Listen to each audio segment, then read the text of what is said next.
Hey, welcome back. Craig here, and today we're going to talk about haggling, and we're going to check out Pawn Stars.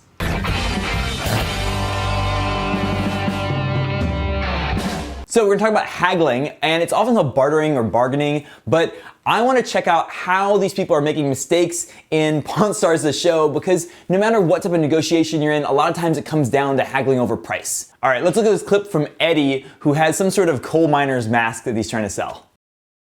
This is a 1920s miner self-rescuer. Okay. Just so you know what kind of a nerd I am, I actually went to a coal museum once. Well, that doesn't surprise me. I'm here at the pawn shop to see if I can sell my 1920s MSA self-rescuer. I got a flea market for $5, so hopefully it makes me some money. I'm looking to get $1,000 for it. I've got a 4-month-old daughter, so if I sell it, it'll go to their savings account. Okay, so right here we can see that Eddie is not really prepared. He doesn't actually know how much this thing is worth, and it looks like he's just trying to get lucky by picking a high number. Unfortunately, Eddie's up against Rick, who is a Pawn Stars all-star, and he does this like 15 times a day for years. So if you're gonna go up against somebody like Rick, who knows a lot about this, you're gonna have to come in with a little bit more information and a little bit more educated than that. I think he said that he bought it for $5 too, so it's a 200x price increase is what he's asking for. So he better know something that everybody else doesn't. Let's see how it plays out. Pretty cool. Do you know much about this? Only thing I know is that miners used it. They would hang it on the side of their belt. And in case of a mine collapse, that's really the only thing they would rely on as far as breathing and safety. Yeah, so really simple 1920 technology. It was a mask you wore that converted carbon monoxide, which is really poisonous, to carbon dioxide. There's like a chemical pack there, and that's why it's sealed up like this. This was breakthrough stuff, I mean, because guys used to drop dead from carbon monoxide poisoning. With this thing, it'd give you an extra half hour in the mine if there was a collapse. That's it? That's it. It's just an incredibly dangerous job. There was a lot of mine accidents. And I'm talking bad mine accidents. Right after these big accidents, the federal government came along and they started requiring safety equipment in mines. This company, Mine Safety Appliances, they started making equipment, and they actually went to Thomas Edison to help him out with these inventions for mine safety. And this was one of the very first things they came out with.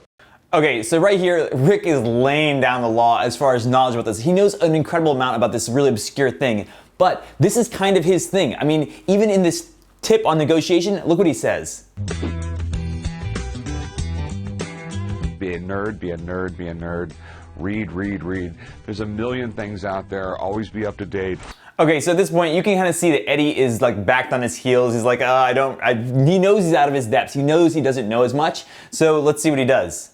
How much are you looking to get out of this? Well, I'm looking to get $1,000.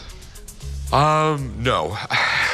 So Rick asks Eddie to make the first proposal, the first offer, which he almost always does. He knows that he's way ahead of Eddie in terms of knowledge on this, and so he wants to see where he's at.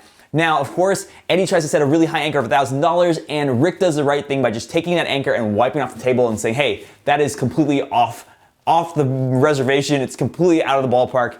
No way that's gonna happen.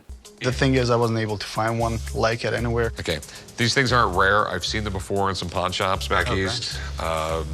Didn't buy them. Big mistake, Rick. I don't believe they're that rare at all.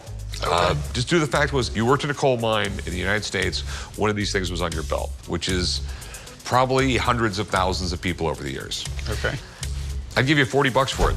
Eddie tries to make the case that it's a rare item and he hasn't found it anywhere else. And then, Rick comes back and says, it's not that rare. I've seen them before. Now, neither one of them has proof of this rarity, or it's not rare, it's common.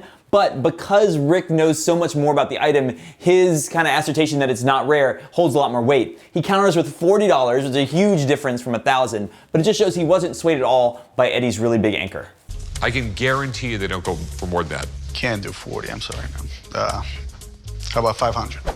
Here you see Eddie trying to bolster himself up and be like, I'm gonna stand my ground and say, okay, and he drops by 50%. As soon as he drops by 50%, just like willy-nilly, he shows that he actually doesn't have any reasoning at all for his price, and he really has no knowledge of what the actual value is.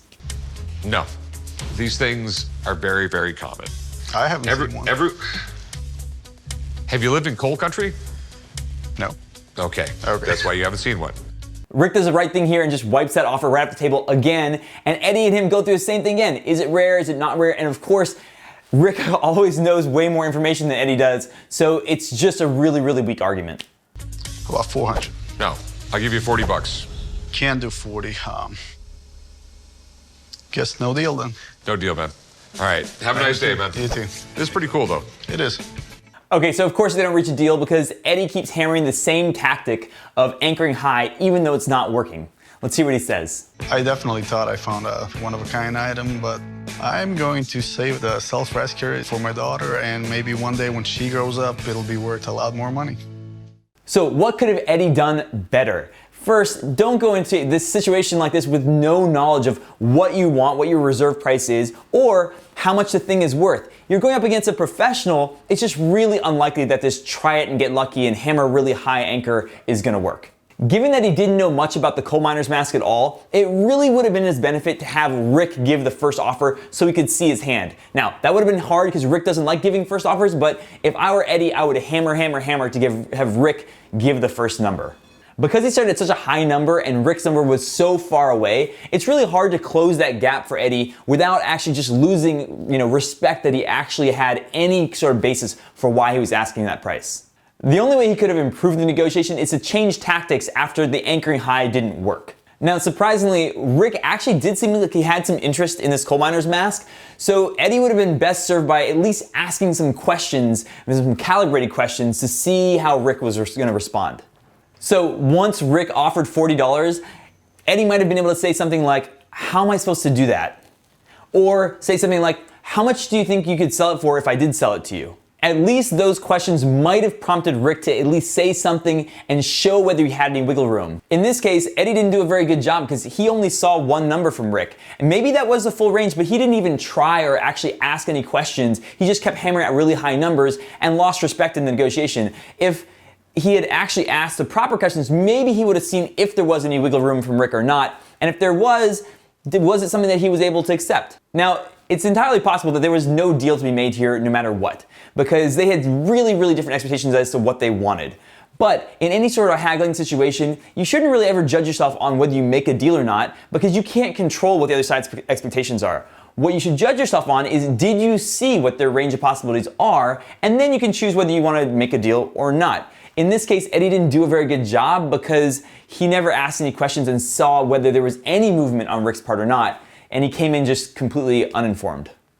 Okay, so first off, I hope you like this video and you like this new format and analyzing Pawn Stars. There's so many other types of shows that have negotiation in them, so if you like this, let me know, hit the like button, hit me up in the comment section if you have any questions or other things you want me to analyze, and I'll be coming out with new videos each and every week. I will see you guys in the next one.